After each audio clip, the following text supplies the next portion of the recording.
أعوذ بالله من الشيطان الرجيم. Ada kultum saya khusus kalimat curhatlah dengan Tuhanmu, itu ada di YouTube. Itu kalau antum dengar sekitar mungkin 10-12 menit. Saya banyak titik beratkan masalah itu. Jadi banyak bagaimana perasaan kita ikhwah dan akhwat sekalian pada saat kita sedang punya masalah. Kemudian kita sampaikan kepada seseorang, orang itu sangat bijaksana, dewasa, jawabannya enak, orangnya amanah. Lalu pada saat dia kasih kita jawaban, kita merasa dapat solusi. Kira-kira bagaimana perasaan antum? Senang dengan orang itu. Baik, setiap punya masalah kembali nggak ke orang yang sama? Kembali. Nah, orang mukmin tahu bahwasanya sebaik-baik tempat untuk curhat itu bukan manusia, Allah Azza wa Jalla. Para ulama salaf kita itu selalu kembali kepada Allah Subhanahu wa taala. Apa saja? Pernah saya sebutkan riwayat Bukhari menjelaskan bahwasanya para sahabat itu kalau sendal mereka putus, mereka mengangkat tangan ke langit mengatakan, "Ya Allah, sendal saya putus, gantikanlah." Pada saat mereka lapar, "Ya Allah, lapar, berikanlah makan." Memang Allah enggak lemparin sendal dari langit, Allah enggak bakal lemparin makanan dari langit, tapi jawaban doa datang dalam bentuk sinyal. Antum bilang, "Ya Allah, sembuhin saya." Allah enggak lemparin obat dari langit, tapi Allah nanti akan memberikan jalan keluar. Antum bisa konsultasi sama dokter, cocok konsultasinya, resepnya cocok, sembuh. Allah jadikan dokter dan obat itu perantara atau penyebab antum jadi sembuh, gitu kan? Ada orang yang antum ngobrol, tiba-tiba diberikan solusi, jalan keluar oleh Allah Subhanahu wa taala. Maka kita dengan sendirinya bisa menghilangkan rasa lapar kita karena diajak makan oleh dia. Dan begitu banyak jalan keluar dari Allah Subhanahu wa taala. Cuma memang yang harus diketahui ada beberapa syarat doa. Yang pertama ikhlas. Ya, ini wajib ikhlas dalam semua ibadah. Kalau orang tidak ikhlas hanya karena mau dipuji oleh orang, hanya karena rutinitas, sebuah kebetulan, itu kan saja teman-temannya berdoa dia juga ikut berdoa, maka beda dengan orang yang mengkhususkan doa ikhlas kepada Allah Subhanahu wa taala. Yang kedua, dia harus berdoa dengan Allah Subhanahu wa taala, ya, tidak meminta sesuatu yang haram. Sebagaimana sabda Nabi SAW, doa yang diikuti dengan sesuatu atau permintaan yang haram tidak akan dijawab oleh Allah. Yang ketiga, berdoa dengan Allah sementara dia yakin. Kata Nabi SAW dalam hadis Bukhari, berdoalah kalian dengan Tuhan kalian muqinuna bil ijabah. Harus yakin Allah akan berikan ijabah. Ya, karena Allah tidak akan menerima doa, innallaha la yaqbalu doa min qalbin ghafil. Allah tidak akan terima doa dari hati yang lalai. Jadi harus diikuti dengan keyakinan. Yang keempat, menjauhi sumber-sumber haram, baik itu makanan, minuman, pakaian. Sebagaimana hadis yang sudah masyhur, Nabi SAW bersabda, seseorang rambutnya kotor, bajunya kotor, berantakan, gak punya alas kaki, berdoa, "Ya Allah kasih." Bagaimana Allah kasih makanan, minuman, pakaiannya haram, gitu kan? Kemudian yang kelima, tidak istijal dalam ijabah, tidak buru-buru. Kata Nabi SAW, "Yustajabu li ahadikum malam ya'jal." Pasti Allah kasih jawaban doa seseorang antara kalian selama dia tidak tergesa-gesa. Kata para sahabat, "Wa kaifa ya'jal ya Rasulullah?" Bagaimana cirinya orang yang tergesa-gesa? Kata Nabi SAW, "Yaqulu da'autu wa lam yustajabu li fatarakat doa." Dia bilang, saya sudah berdoa tapi Allah belum kasih, lalu dia tinggalkan doa. Sementara doa itu punya batas sesuai dengan kadar bobot doanya. Misal, antum hanya sekedar lagi jalan, keluar dari rumah menuju ke satu tempat, antum mengatakan, "Ya Allah, mudahkanlah." Doa yang ringan, memang kebetulan antum lagi jalan ke situ, Allah mudahkan, selesai, dijabah langsung pada saat itu kan. Ada doa yang bobotnya lebih berat. Istrinya misalnya dia baru nikah, dia belum tahu dia mandul atau istrinya mandul, lalu dia berdoa, "Ya Allah, berikan saya anak." Mungkin dalam kondisi istrinya mandul atau dia mandul, Allah Subhanahu wa taala meletakkan orang ini kalau mau dikasih anak berdoa setahun misalnya, sebulan misalnya. Ada orang baru 2 minggu berdoa berhenti, maka dia dapat pahala tapi enggak dapat targetnya. Padahal kalau dia sabar, dia doakan, tidak ada masalah. Nanti akan kita lebih banyak bahas itu di aulia. Di sini ada nanti bahasan khusus untuk wali-wali Allah dan wali-wali syaitan. Akan banyak contoh-contoh di mana para orang-orang soleh dulu berdoa kepada Allah SWT dan dijabah oleh Allah. Gitu kan? Tadi Nabi Zakaria berdoa 70 tahun baru Allah kasih. Bobot doanya memang berat. Dia minta agar istrinya mandul punya anak. Dan itu secara fitrah manusia sudah Allah ciptakan, nggak bisa. Tapi Allah SWT juga tetap berikan asal dia sabarin. Dia tunggu sampai tanggal atau saat dia akan dijawab oleh Allah Subhanahu wa taala. Kalau bahasa saya pribadi ya dalam ceramah, sebenarnya orang berdoa itu seperti volume tape recorder biasa kalau kita, atau tape yang besar, tape deck yang biasa kita lagi mau besarin tuh kayak ada lampunya dari kecil sampai ke besar. Nah kalau kita sabarin terus sampai dia batas maksimal akan besar sekali itu gongnya, gitu kan? Akan besar sekali suaranya seperti itu. Ya, saya pernah ceritakan ada anak muda di Yaman, ya, yang menikah sementara dia buta. Masih ingat ya? Masih ingat gak nih? Hah? Kok kayak bengong? Anak muda di Yaman yang buta matanya hafal Quran menikah gara-gara doanya. Masih ingat gak? Atau belum saya ceritain? Wow, semangat ya kalau soal nikah. Ada satu anak muda di Yaman, kisah nyata terjadi. Dia hafal Quran dan waktu itu umurnya mencapai 23 tahun. Dan ini kisah sempat menghebohkan Timur Tengah. Ini tentang masalah dahsyatnya doa.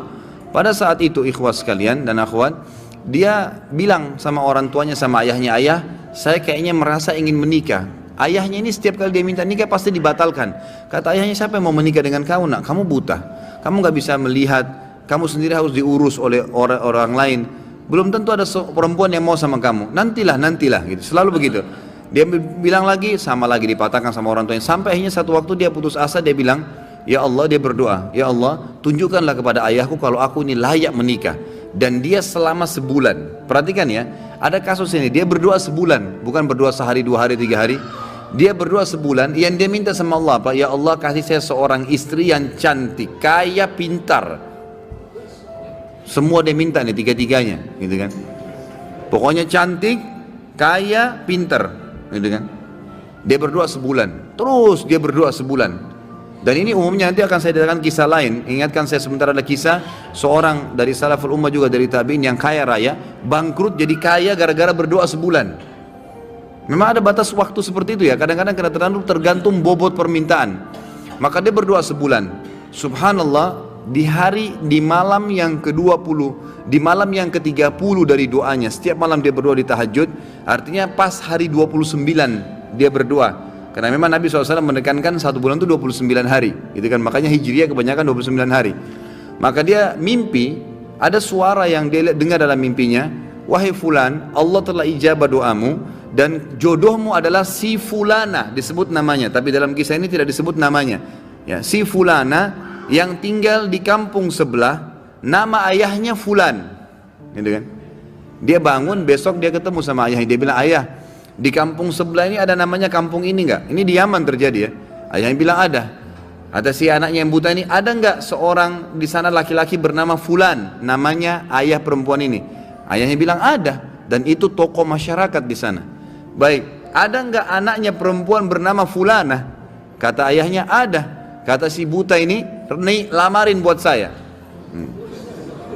Kata ayahnya, ini kau sudah gila. Sedangkan minta orang yang biasa saja belum tentu diterima, apalagi minta anak pejabat kaya, dan itu terkenal cantik, terkenal kisahnya banyak nolak laki-laki. Orang antri di rumahnya ngelamar. Ya biasa orang punya kelebihan biasa begitu kan. Baik, intinya adalah dia bilang, ayah tapi saya mimpi. Diceritain mimpinya. Waktu diceritain mimpinya, ayahnya juga tersentuh. Tapi ayahnya bilang, baiklah kita ke sana, tapi ini mempertaruhkan nama keluarga. Bisa diterima bisa tidak, gitu kan. Pergi ke sana. Tiba di kampung sebelah, ringkas cerita, ngobrol lah, disambut oleh tuan rumahnya, lalu ngobrol-ngobrol secara umum, kami dari sini, terakhir menyampaikan hajatnya.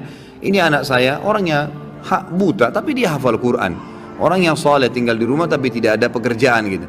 Dan dia meminta terus terang kepada saya agar melamar anak anda. Tahu apa yang terjadi ikhwah? Ayahnya perempuan, tanpa nanya banyak kepada anak laki-laki, mengatakan saya terima lamarannya. Ditanya sama ayahnya si laki-laki ini, sama si laki-laki juga, laki-laki ayahnya terutama yang tanya, kok kenapa anda langsung menerima, belum tanya anak saya, belum tanya kegiatan sehari-harinya apa? Kata ayahnya ini, yang calon mertuanya, saya tadi malam mimpi mendengarkan suara bahwasanya besok akan datang seseorang bernama fulan dari kampung sebelah, buta matanya, hafal Quran, terima lamarannya. Mimpi nih, kan itu. Tapi sebulan berdoa, antum baru 2 minggu sudah kempes, gitu. Makanya nggak dapat, gitu kan. Kemudian kata ayahnya, saya terima lamarannya, tapi saya belum bicara sama anak perempuan saya. Ini luar biasa kisahnya. Dia bilang, saya tanya dulu anak perempuan saya, kalau dia terima alhamdulillah, kalau enggak berarti tidak. Saya mohon maaf. Dia masuk ke dalam, bicara sama anaknya. Ini cerita ayah perempuan bicara sama anak perempuannya. Dia bilang, nah ada orang dari kampung sebelah, orang baik, dipuji-puji dulu. hafal Quran, tapi buta matanya, ingin melamar kamu nak, namanya si Fulan. Kaget si ayahnya perempuan, satu perempuan bilang, saya terima lamarannya ayah. Selama ini nolak terus ini. Orang datang bolak-balik, yang sudah gagah, yang sudah kaya, yang pintar, ditolak semua. Anak perempuan tidak mau. Langsung kata ayahnya, kok bisa? Kau belum lihat dia nak? Dia buta. Dia bilang, enggak ayah, tadi malam saya mimpi bahwasanya besok akan datang jodohmu laki-laki bernama Fulan dari kampung sebelah, matanya buta, tapi hafal Quran, terima lamarannya, dia akan membahagiakan kamu. Caranya Allah subhanahu wa ta'ala. Kisah yang lain, seorang salaful ummah dari tabi'in yang masyhur, tapi ini mohon maaf saya tidak terlintas namanya sekarang. Yang jelas beliau kaya raya, seorang ulama, alim besar gitu kan, dan kaya raya. Tiba-tiba Allah coba bangkrut. Kafilah dia, karavan dia yang pergi berdagang itu dirampok oleh orang, habis semua dagangannya. Zaman dulu begitu ya. Sama kalau kita misalnya order satu barang sama kontainer tenggelam di lautan atau dirampok, kita sudah nggak tahu, modal semua di situ, habis gitu. Maka yang terjadi ikhwah-akhwat sekalian, orang ini akhirnya dalam kisah ini dikatakan setiap hari pindah-pindah masjid, minta-minta sama orang. Ini orang kaya raya, nggak ada lagi kehidupannya, dia gimana, cuma minta diberikan makanan, dia makan gitu. Berjalanlah 2 bulan dari kejadian kasus dia ini. Satu waktu dia masuk di masjid Jami' di Baghdad. Pada saat dia masuk di masjid Jami' itu, dia temukan di pinggiran masjid di belakang ada orang-orang miskin yang baru terima bingkisan-bingkisan, dan mereka saling memuji orang yang bantu itu. Dia pun datang mengatakan, setelah berikan salam, kalian dapat dari mana nih bantuan? Kata mereka serentak, itu tuh yang duduk di depan tuh, dekat mihrab. Itu orang yang duduk, yang kamu lihat sana tinggal sendirian. Memang habis sholat sudah bubar, tinggal orang itu sendirian. Kalau kau punya hajat, sampaikan sama dia, dia tidak pernah nolak hajat orang. Kata orang soleh ini, diceritakan tentang dirinya, saya pun datang mendekati orang tersebut, atau saya dekat, saya temukan orang itu sedang mengangkat tangannya sambil menangis kepada Allah, sambil berkata, ya Allah berkahi, ya Allah tambahin, ya Allah mudahin, terus begitu. Lalu tiba-tiba dia bilang, saya seperti disiramin hati saya dengan keimanan oleh Allah subhanahu wa ta'ala. Saya bilang, orang kaya ini pun yang banyak bantu orang, minta kepada siapa? Kepada Allah.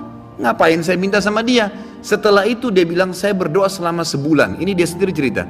Selama sebulan saya berdoa non-stop, maka Allah mengembalikan semua kekayaan saya, bahkan lebih daripada sebelumnya. Jadi memang dalam doa ikhwas ada rate-nya, gitu kan? Jangan 1-2 hari berhenti, tidak boleh istijal. Sabar, nikmatin prosesnya, gitu kan? Allah tuh maha dengar, maha tahu, dan Allah akan memberikan pada saat antum sabar sampai titik klimaks daripada doa itu, maksimal titiknya, maka Allah akan berikan luar biasa, gitu kan? Ada cobaan datang, ada doa yang antum sampaikan belum diijabah.